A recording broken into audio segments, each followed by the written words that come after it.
Même si la moitié au moins de la population mondiale est bilingue ou plurilingue et que grandir en parlant plus d'une langue est le quotidien de millions de personnes à travers le monde, il reste cependant très difficile de donner une définition précise du bilinguisme, car le mot simple de prime abord représente un phénomène plutôt complexe. Est-on bilingue si on comprend une langue mais qu'on ne la parle pas? Est-on bilingue si on maîtrise oralement une langue mais qu'on est incapable de la lire ou de l'écrire? Est-on bilingue si on est capable de comprendre, de parler, d'écrire une langue mais qu'on ne l'utilise jamais? Ces questions renvoient à la nécessité de considérer toutes les dimensions d'une langue, de sa compréhension à sa production orale, à sa compréhension et sa production écrite. En fait, on pourrait dire qu'il y a autant de manières de vivre son bilinguisme que d'individus bilingues.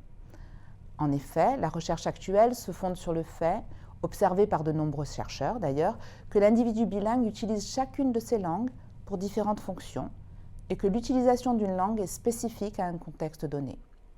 Pour cette raison, la définition que je préfère est une définition fonctionnelle, qui est donnée par le linguiste français François Grosjean, qui qualifie de bilingues les personnes qui utilisent 2 ou plusieurs langues dans leur vie de tous les jours.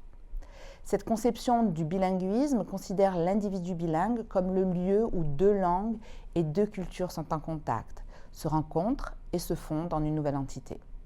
Dans cette perspective, la situation des enfants qui grandissent avec 2 langues, valorisées ou pas, de façon simultanée ou consécutive, sera toujours qualifiée de bilinguisme.